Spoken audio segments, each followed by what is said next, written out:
At St. Margaret's in February 2003, he demonstrated his accompaniment for How Lovely Is Thy Dwelling Place, the fourth movement of Johannes Brahms's Requiem. One of the most often performed choral works, and one that many organists encounter frequently throughout their careers, is the chorus How Lovely Is Thy Dwelling Place from the Requiem of Johannes Brahms. While the full orchestral accompaniment is ideal, today, more often than not, this beautiful work is performed with organ accompaniment only. The piano reduction of the orchestral score is almost identical in the various editions. I will be playing from the G. Schirmer score in just a few minutes, but first I'd like to give you an explanation of what I will be attempting to demonstrate. In adapting this score to the organ, there are three primary considerations. 1, keep textures thin. 2, keep some parts always moving, being careful to avoid legato chords throughout. This is in keeping with the composer's intention, and it will allow the choral parts to be heard well.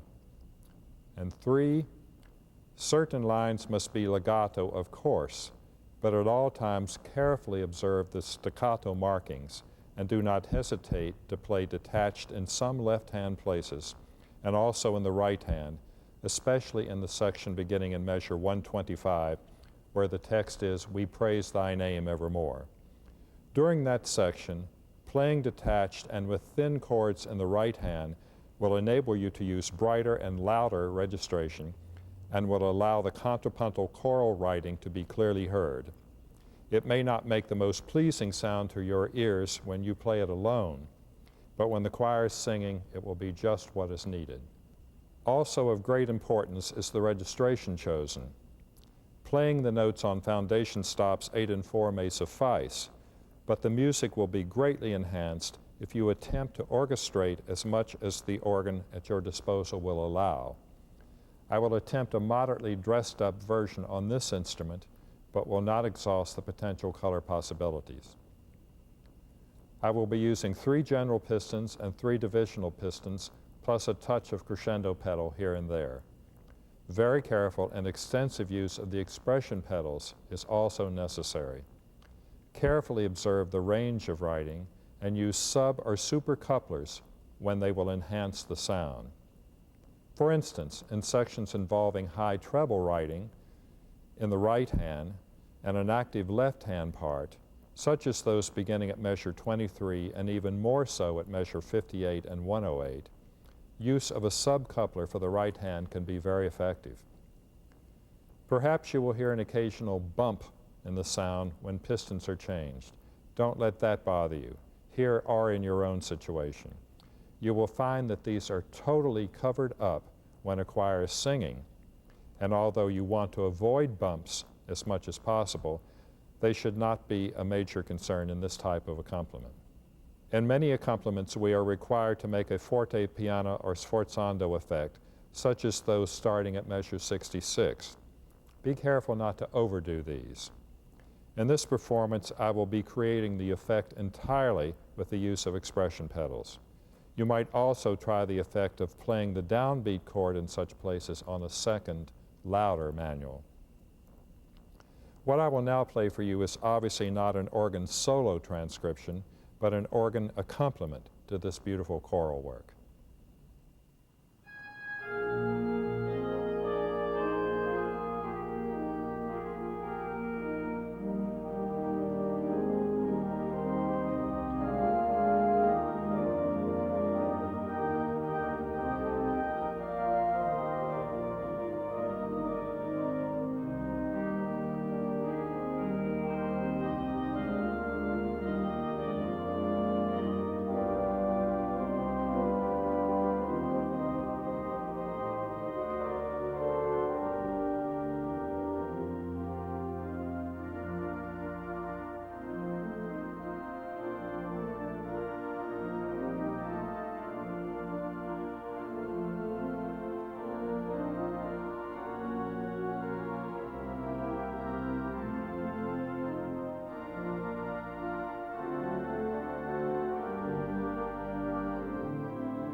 Mr. Swan's 40 years as a touring recitalist included engagements in all 50 of the United States and throughout North America, Europe, and Asia.